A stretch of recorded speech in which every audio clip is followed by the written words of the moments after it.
एक इंसान एक ऑर्क शिविर में चलकर जाता है। अपनी मर्जी से नहीं, उसे घसीट कर लाया गया है, बंधा हुआ, लहूलुहान और मौत की सजा सुनाई जा चुकी है, सिर्फ इस अपराध के लिए कि वह ऐसे लोक में मौजूद है जहां इंसानों का स्वागत नहीं है। ऑर्क्स उसे घेर लेते हैं। विशाल 7-8 फुट लंबे, दांतों वाले, हड्डी और लोहे के कवच पहने ऐसे हथियार उठाए जिन्हें उठाने के लिए एक इंसान को दोनों हाथ और दौड़कर जोर लगाना पड़े। उनका सरदार सज्जा सुनाता है, मौत तत्काल। तरीका सीधा है, इस इंसान को कबीले के पवित्र हथौड़े से कुचला जाएगा। ऐसा हथियार जो इतना भारी है कि वह न्याय का औजार भी है और योग्यता की कसौटी भी। केवल सबसे शक्तिशाली ऑर्क ही उसे उठा सकता है। पीढ़ियों से इसी से बंदियों की हत्या होती आई है। वे हथौड़े को बंदी के सामने रख देते हैं। अंतिम रस्म, बंदी को कोशिश करने की अनुमति है। एक औपचारिकता, एक मजाक, मरने से पहले आखिरी अपमान। एडन हत्थे पर हाथ कसता है, वह खींचता है, हथौड़ा उठ जाता है, ऑक्स की हंसी रुक जाती है। यह है द डिवाइन रिंग डिसेंड्स। और बिना किसी अतिशयोक्ति के यह उन सबसे बेतुकी कहानियों में से एक है जो मैंने इस चैनल पर कभी कवर की है। एक इंसान का ऑर्क कबीले का सरदार बन जाना पूरी संजीदगी से बताई गई और यह काम करती है। वापसी पर स्वागत है मनहुआ रिकैप वॉल्ट में। यह एक मनहुआ है, मूल चीनी W वेबटून के अंग्रेजी मंच पर रूपांतरित, और मैं इसे इसलिए कवर कर रहा हूं क्योंकि इस कहानी ने अपनी जगह कमाई है। ऐसी सैकड़ों आइसेकाई कहानियां हैं जिनमें इंसान काल्पनिक लोकों में पहुंचकर शक्ति बटोरते हैं, पर ऐसी बहुत कम हैं जिनमें एक इंसान को ऑर्क्स के समाज में फेंक दिया जाता है और वह उनकी चालाकी से नहीं बल्कि उनसे ज्यादा ऑर्क बनकर सीढ़ी चढ़ता है। आइए देखते हैं यह कैसे होता है। एडन की कहानी जैसी कई कहानियां शुरू होती हैं, साधारण दुनिया से शुरू होती है। वह कुछ खास नहीं है, न कमजोर न ताकतवर, बस एक ऐसा शख्स जिसकी जिंदगी ने उससे कुछ असाधारण मांगा ही नहीं। ऐसा नायक जो महत्वाकांक्षा और संतोष के बीच की जगह में रहता है, न खास प्रेरित न खास असंतुष्ट, ऐसे दिनों में बहता हुआ जो एक दूसरे से अलग नहीं है। और फिर उसे एक अंगूठी मिलती है, डिवाइन रिंग। वही चीज है जो पूरी कहानी को चलाती है, और मैनहुआ इतना समझदार है कि इसके नियम जल्दी ही स्थापित कर देता है। यह पारंपरिक काल्पनिक मायने में शक्ति की अंगूठी नहीं है। यह मनोकामना पूरी नहीं करती, न हुक्म पर जादुई असर पैदा करती है। यह जो करती है वह अधिक सरल और व्यवहार में अधिक खतरनाक है। यह दरवाजे खोलती है, खास तौर पर यह दूसरे लोगों के दरवाजे खोलती है। ऐसे आयाम जो मानव संसार के समानांतर मौजूद हैं, हर एक के अपने नियम, अपने निवासी, अपनी शक्ति संरचना। अंगूठी अपना धारक खुद चुनती है। मनहुआ बिना कहे यह संकेत देता है कि अंगूठी के पहले भी मालिक रह चुके हैं और उनकी कहानियां अच्छी तरह खत्म नहीं हुई। यह एक ऐसी कलाकृति है जिसकी अपनी मर्जी है, चेतन ठीक से नहीं पर उद्देश्यपूर्ण। यह एडन को ढूंढती है, उससे जुड़ जाती है और फिर बिना पूछे या सहमति लिए उसे कहीं भेज देती है, द ऑर्क रेल्म। जितने आयाम यह अंगूठी खोल सकती थी, उनमें से एक इंसान के लिए यह शायद सबसे बुरा गंतव्य है। द ऑर्क रेल्म कोई मिश्रित समाज नहीं है। यह कोई दुनियावी काल्पनिक जगह नहीं जहां कई जातियां शांति से साथ रहती हैं। यह एक ऑर्क दुनिया है। ऑर्क्स ने बनाई, ऑर्क्स चलाते हैं, ऑर्क मूल्यों पर खड़ी है जो महत्व के क्रम में है, ताकत, युद्ध कौशल और अपनी इच्छा को असहमत लोगों पर थोपने की क्षमता। इंसानों का स्वागत नहीं है, इंसानों को बर्दाश्त नहीं किया जाता। जो विरले इंसान द ऑर्क रेल में पहुंचे हैं, किसी जादुई दुर्घटना से, आयामी अस्थिरता से या डिवाइन रिंग जैसी कलाकृतियों की चाल से, उन सबका अंजाम एक ही रहा है, मौत, तीव्र और अटल। एडन बिना किसी तैयारी के पहुंचता है। इस लोक की राजनीति की कोई समझ नहीं, कोई हथियार नहीं, कोई साथी नहीं और लौटने का कोई रास्ता नहीं। जो अंगूठी उसे यहां लाई वह न मार्गदर्शन देती है न सहायता।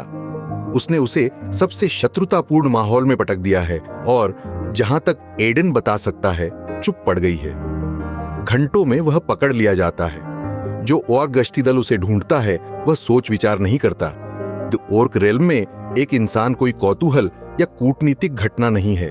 यह शिकार है जो गलत इलाके में भटक आया है। वे उसे बांधते हैं, नजदीकी कबीले की बस्ती में घसीट कर ले जाते हैं और सरदार के सामने एक खत्म किए जाने वाले बंदी की तरह पेश करते हैं।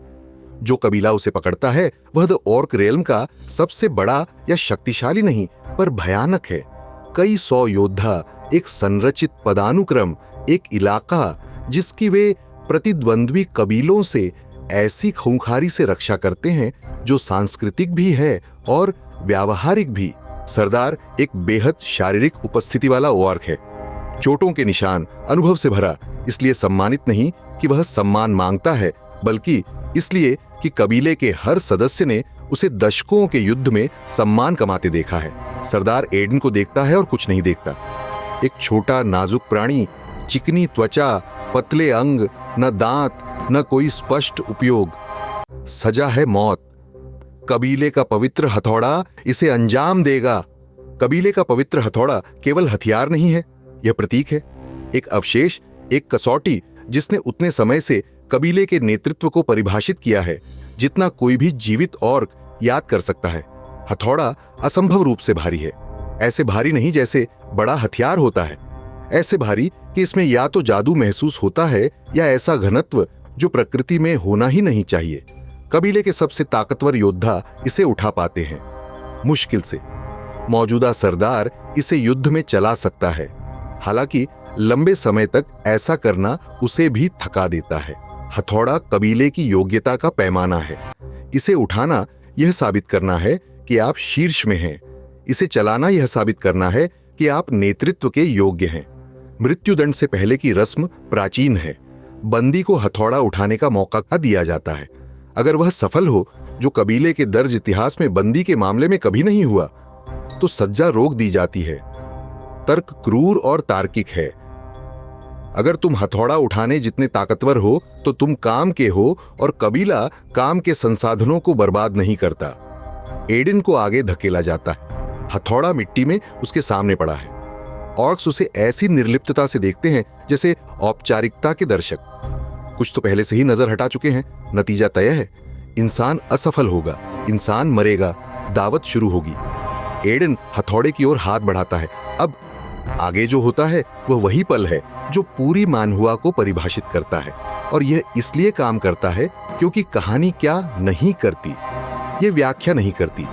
एडन का कोई आंतरिक एकालाप नहीं जहां वह अंगूठी की शक्ति को अपने भीतर बहता महसूस करे। न कोई चमकीली आभा, न जादुई कायांतरण, न नाटकीय शक्तिवर्धन। एडन हथौड़ा पकड़ता है, एडन हथौड़ा उठाता है, हथौड़ा जमीन से उठ जाता है उसके हाथों में, और वह उसे अपने पास एक हाथ से थामे खड़ा है, चेहरे पर ऐसी अभिव्यक्ति जो कहती है कि वह बाकी सबकी तरह ही हैरान है। ऑक्स की चुप्पी पूरी तरह सघन है। मानहुआ इस पल पर कई पैनलों तक टिकती है। पूरे कबीले के विस्तृत दृश्य, अलग अलग चेहरों के क्लोजअप, जो देखा उसे पचा रहे हैं। सरदार की अभिव्यक्ति अविश्वास से होती हुई, उलझन से गुजरती हुई, आखिर में किसी ऐसी चीज तक पहुंचती है जो शायद सम्मान की शुरुआत है या शायद डर की।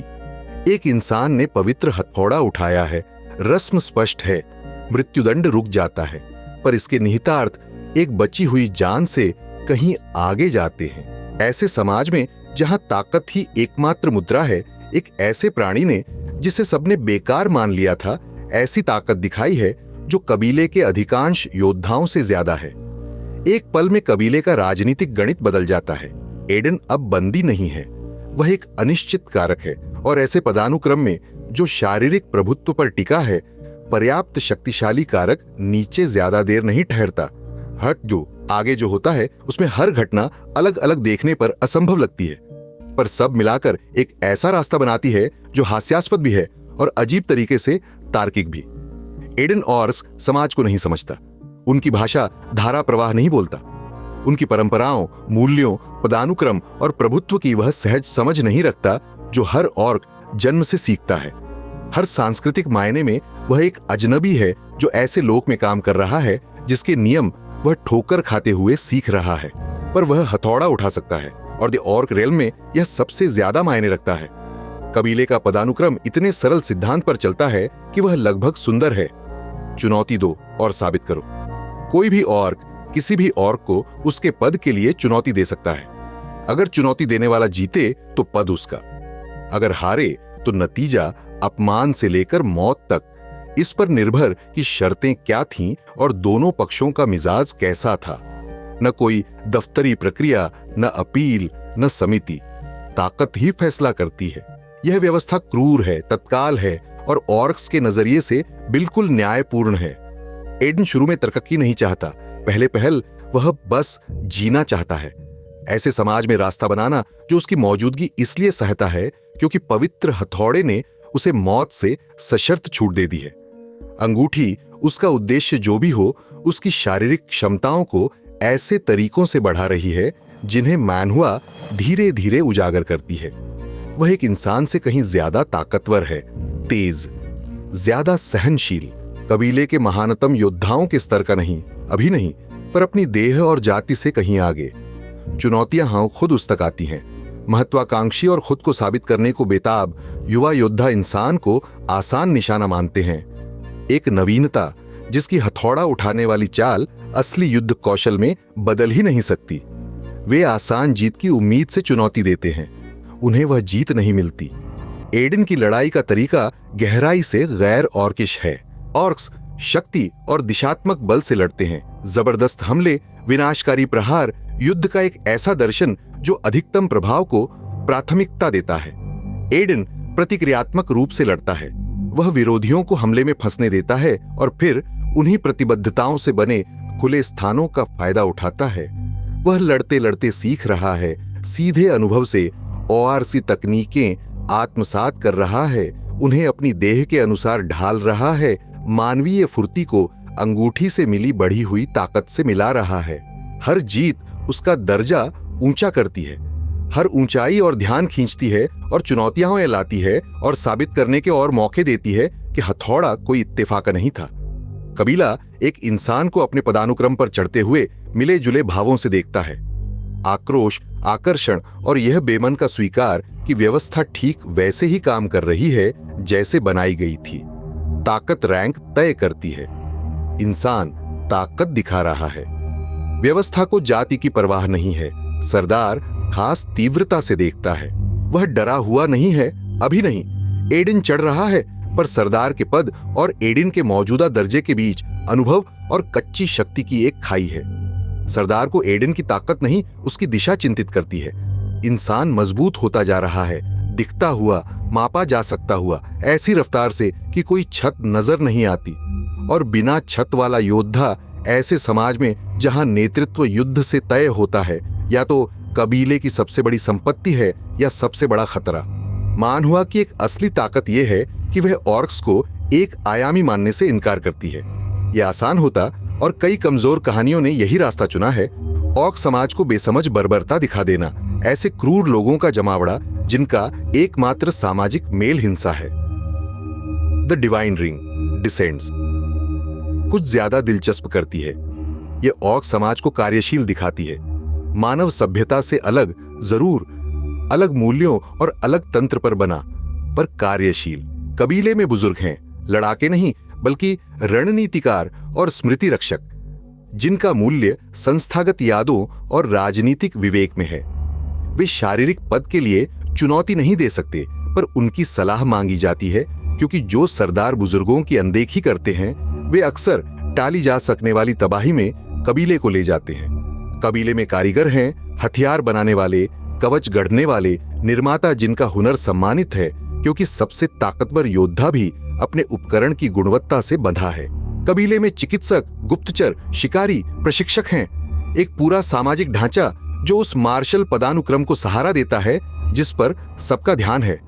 एडन की मौजूदगी इस ढांचे को उसके निजी दर्जे से कहीं आगे तक हिला देती है। एक इंसान सरदार और कहानी के इस मोड़ तक यह दिशा साफ है। अभूतपूर्व होगा, केवल असामान्य नहीं, अभूतपूर्व। इसके निहितार्थ कबीले की हर परत में लहर की तरह फैलते हैं। बुजुर्ग बंटे हुए हैं, कुछ एडन को औजार की तरह देखते हैं। एक शक्तिशाली योद्धा जिसका बाहरी दृष्टिकोण प्रतिद्वंद्वी कबीलों के साथ चलते अंतहीन इलाकाई संघर्षों में फायदा दे सकता है। दूसरे उसे एक घृणित चीज मानते हैं, प्राकृतिक व्यवस्था का उल्लंघन जो कबीले की पहचान को कमजोर करेगा और पड़ोसी ताकतों से उपहास या आक्रामकता को न्योता देगा। बहस गरम, लंबी और ऐसी संजीदगी से दिखाई गई है जो पूरी कथा को ऊपर उठाती है। प्रतिद्वंद्वी कबीले एक और जटिल परत जोड़ते हैं। द ऑर्क रेल्म कोई एक एकीकृत राष्ट्र नहीं है। यह स्वतंत्र कबीलों का कॉन्स्टेलेशन है। हर एक का अपना इलाका, हर एक संसाधनों के लिए होड़ में, हर एक ऐसी सैन्य तत्परता बनाए हुए जो कबीलों के बीच लगातार युद्ध की संभावना को दर्शाती है। एक इंसान के नेतृत्व वाला कबीला पड़ोसियों को या तो कौतूहल लगेगा या उकसावा, और द ऑर्क रेल्म में कौतूहल और उकसावे के बीच की दूरी हफ्तों में नहीं, घंटों में नापी जाती है। एडन इस राजनीति को ऐसी सहज समझ से चलाता है जो खुद उसे भी हैरान करती है। उसका बाहरी दृष्टिकोण वही चीज जो उसकी सबसे बड़ी कमजोरी होनी चाहिए, कुछ स्थितियों में उसकी सबसे बड़ी ताकत बन जाता है। वह कबीलों के बीच के रिश्तों में ऐसे ढांचे देखता है जिन्हें ऑर्क्स अपनी सांस्कृतिक धारणाओं में डूबे होने के कारण नहीं देख पाते। वह वहां गठबंधन के मौके पहचानता है जहां ऑर्क्स को सिर्फ पारंपरिक दुश्मनी दिखती है। वह बातचीत में ऐसा लचीलापन लाता है जो प्रभुत्व और समर्पण के दोहरे ढांचे में पले बढ़े ऑर्क नेताओं को चकरा देने वाला और कभी-कभी कारगर लगता है। मनहुआ यह नहीं दिखाती कि एडन ऑर्क्स से बेहतर नेता है। वह एक अलग नेता है और ऐसी व्यवस्था में जो ठहरी हुई है, वही कबीलाई संघर्ष पीढ़ियों से उन्हीं नतीजों और उन्हीं कीमतों के साथ दोहराए जा रहे अलग होने का मूल्य है। डिवाइन रिंग अपनी भूमिका निभाती रहती है, हालांकि मनहुआ उसकी पूरी क्षमताओं को जानबूझकर धुंधला रखती है। ये एडन को बढ़ाती है, उसके लिए ऐसे शक्ति मार्ग खोलती है जो उसके लिए उपलब्ध नहीं होने चाहिए, पर इसकी अपनी एक मंशा भी है जिसे एडन पूरी तरह नहीं समझता, और कहानी अंगूठी के मूल और उद्देश्य के इर्द गिर्द इतना रहस्य बोती है कि कबीलाई राजनीति के नीचे तनाव की एक धारा बनी रहती है। मैं एक बात साफ कहना चाहता हूं, जब मुझे पहली बार यह मनहुआ मिली, मेरी उम्मीदें कम थीं। एक इंसान का ऑर्क सरदार बनना ऐसी कहानी का सार लगता है जो मजाक हो। संस्कृति में मछली पानी से बाहर कॉमेडी या ऐसी पावर फैंटेसी जो ऑर्क्स को पात्रों की बजाय पृष्ठभूमि की तरह इस्तेमाल करे। और द डिवाइन रिंग डिसेंड्स में हास्य है। कुछ हिस्से सचमुच मजेदार हैं। सांस्कृतिक गलतफहमियां, वे पल जब एडन की मानवीय सहज प्रवृत्तियां ऑर्क अपेक्षाओं से ऐसी टकराती हैं जो अटपटी भी हैं और रोशन करने वाली भी, पर यह हास्य गौण है। यह कहानी की बुनियाद से सहज ही उभरता है, उसका लक्ष्य नहीं है।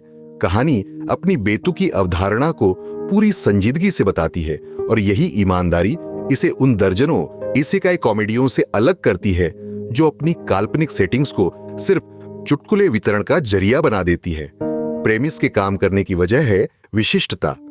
ऑर्क समाज सामान्य नहीं है, उसके नियम हैं, परंपराएं हैं, आंतरिक विरोधाभास हैं, और एक तर्क है जो तब भी सुसंगत रहता है जब वह मानवीय संवेदना से टकराता है। एडन इस लोक में इसलिए सफल नहीं होता कि वह खास है, वह इसलिए सफल होता है क्योंकि वह अनुकूलनशील है। ऑर्क समाज के नियमों को गंभीरता से लेता है और उन्हीं के भीतर काम करता है, उन क्षणों में भी जब वे नियम उसकी मानवीय प्रवृत्तियों से टकराते हैं। शक्ति प्रगति एक और मजबूती है।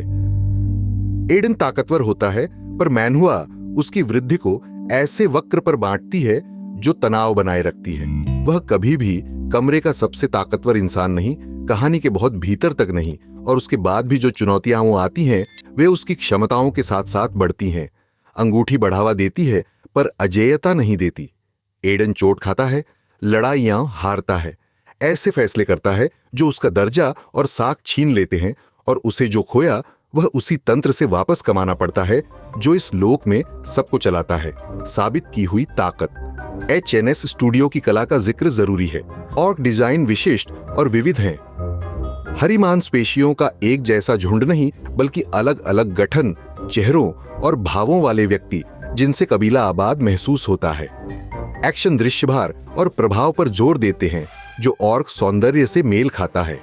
ये कोई शालीन मार्शल आर्ट द्वंद्व नहीं, बल्कि बल की टक्करें हैं और पैनल युद्ध की उस शारीरिकता को दिखाते हैं जो ऐसे समाज में फपती है जहां हर लड़ाई अस्तित्व की लड़ाई है।